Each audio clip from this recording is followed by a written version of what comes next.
looking at part A, slide 24 again. Last thing we talked about was simple squamous epithelium. Well, besides in your kidney, besides in air sacs of your lung, where else you find this simple squamous? Well, actually you find it within lymph vessels, blood vessels, and within the lining of your heart. It's called endothelium. All right, so think of it this way. Think of like your blood vessel, big plastic pipe, all right? And as you're inside that plastic pipe, if you look at the lining of the plastic pipe, it's actually made up of highly waxed floor tiles.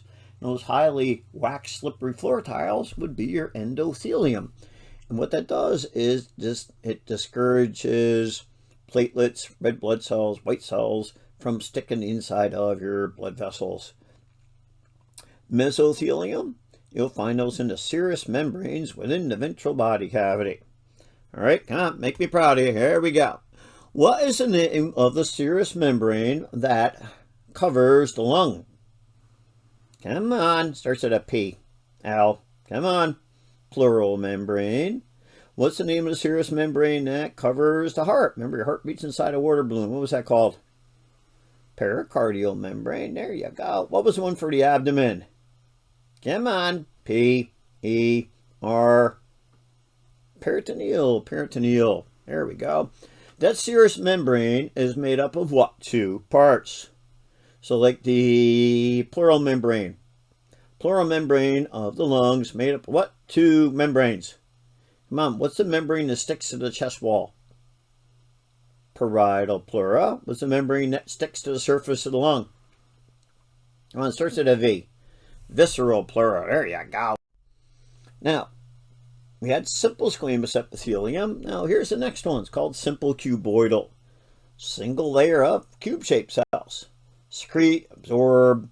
They form ducts of glands and kidneys, or find it within your kidney tubules. What's that do? Well, there they are. See, there are all these little cube-shaped cells up here. Yeah, little cube-shaped cells. Here, let me get my laser pointer going here. There they are, cube-shaped cells. So, for secretion and absorption. Where you find them? You'll find them within your kidneys. Also, surface of ovary. It's not a really great picture, but you see the little square cells there, little cube-shaped cells. Or here's a better picture. There they are. See? There they are. And simple cuboidal. So what's the first one? The first one was what? Simple squamous. This one's simple cuboidal. The third one is called simple columnar. Tall, skinny cells. Absorb, secrete. And you find these in your GI tract. Find them in the GI tract. So as you look at this, there they are. Tall, skinny cells right there. See? Look at there it is. Elongated nucleus. And see the microvilli, that would be like that brush border. Kind of looks like it's just a continuous, surface, but it's not. It's actually a brush border. It looks like a hairbrush here to zoom way in on that. See this little thing right there? That's a goblet cell, and goblet cell secretes mucus. So it actually lubricates the GI tract. So it gets all slimy. So the food can slide on down the highway. Here's another picture. Hey, there they are. Better picture. Or this is a villus. A villus it's like a small little finger-like projection. You find it within the walls of your small intestine. And on that little villus, that finger-like projection, here they are. Here's all those cells right in there. Tall, skinny cells. Simple columnar epithelium. Doesn't wiggle back and forth. All right, my slide just went forward. Sorry about that. But the cilia actually helps to move secretions up towards the back of your throat. So that was pseudostratified ciliated columnar epithelium. So once again, there they are. There's the cilia right there. I'll try not to change the slide on you again. Now, what I want to do is, if you put cell next to cell next to cell next to cell and then push and smush them all together. Oh, looks like it's layered, but they're not. All right, they're all smushed together in here. Once again, see, the nuclei are all different levels. What's this cell called here? What's that cell? Come on, starts with a G. I just told you. It's a goblet cell, secretes mucus. And the mucus actually rides on top of the cilia. And the cilia actually beats one direction. So this mucociliary escalator, all right, you've had bronchitis before, haven't you? First thing you do when you wake up in the morning, you hawk up a lunger, don't you? So what happens? The mucus is actually going one direction up towards the back of your throat. And the goblet cells secrete the mucus and it rides right on top of that cilia. Then we have stratified epithelium. 2 or more layers. They regenerate from the bottom surface. The basal surface divides and divides and divides, and it pushes the cells going upwards. So it's much more durable because you got a lot of layers. Major role, protection. It's be like your skin. So the stratified squamous, most widespread. It has a free surface squamous, but the bottom surface looks like tube-shaped or columnar. For wear and tear, like your skin. And then those furthest away are less viable. So the top layer, pretty much the top layer of skin's dead. The cells just slough right off. So as you look at this, here they are. Here's your active growing region down here. When we do skin, we'll talk about that. Active growing region. So what happens? It grows, called the basal layer, and they grow, and they grow, and they grow, and they start to flatten up. They fill with a protein called keratin. They flatten out, and then these are pretty much dead, and then just slough off. So once again, here's your active growing region down here. And see, they start to change shape, and as they work their way up, and pretty much these cells are dead towards the top.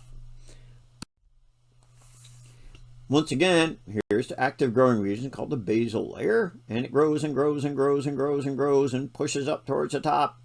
And then these start to fill with a protein keratin, and then they flatten out and they die, and then these slough off, all right? And these slough off.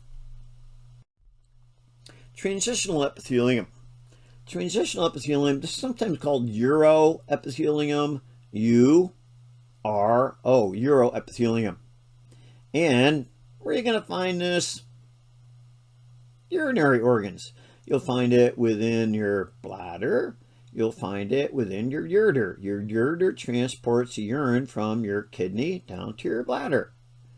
So you have different cell types. I'll show you that shortly. And they actually change shape and stretch. So I call it transitional. So here it is right here. You look at these. So as you look, there's all these different cell types, huh? All these different cell types. But what happens here is if this top layer is full of urine, what it does is it pushes down on this layer and it pushes out, smushes this down, and spreads out flat. And you'll find it within your wall of your bladder, and there's these things called your ureter. So once again, as this is filled with urine, what will happen is it pushes down on these cells, and these will kind of flatten out and spread out. Or you look at this picture right here. So as this lumen is full of urine, this will actually expand out, and this will flatten right out and expands. Or if there's urine up on there, it pushes down on that layer and it flattens out. So that's transitional epithelium. All right, so name me the epitheliums we've done so far. Name me the 3 simples. Come on. Simple, looks like a frisbee. Simple squamous. What's the next one? Come on. Box shape. Cuboidal. What's the tall skinny ones?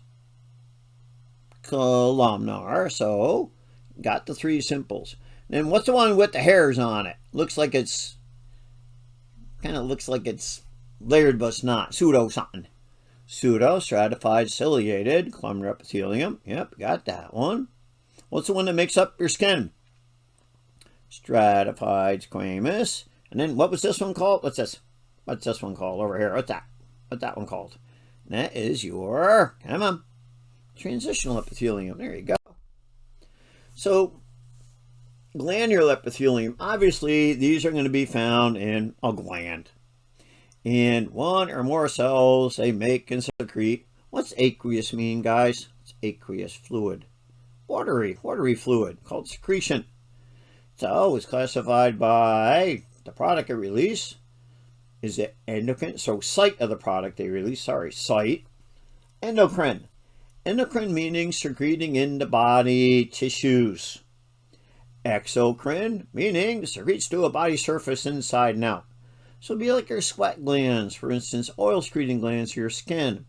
Mucus secreting glands are your lungs, because eventually it's going to work its way out, right? So it's classified by the site of the release, endocrine or exocrine. And then, like, how many cells make up that gland? A whole bunch of cells, or it's just that one cell, that goblet cell? So the endocrine glands, they're ductless, so they're not secreted into a duct. They're actually secreted into tissues. So either into the lymph system, lymphatic system, right in the blood, and then go to a target organ. Like, for instance, sitting on top of your kidneys right now, you have a thing called an adrenal gland. Adrenal gland secretes adrenaline. What happens when somebody gets your adrenaline going? Well, you get wired for sound, don't you? So when that adrenaline, help me talk, class, when that adrenaline hits the heart, boom, up goes heart rate. Up goes your blood pressure. So to a target organ. Exocrine, secrete to a body surface, either like through your skin or within a body cavity, like within your lungs or within your GI tract. More numerous. So these secrete into a duct. Here, mucus secreting glands, sweat, oil secreting glands for your skin, your salivary glands for spit. And then unicellular exocrine gland. Really, the most important one is something known as see this thing, the goblet cell. See that goblet cell over there? There we go.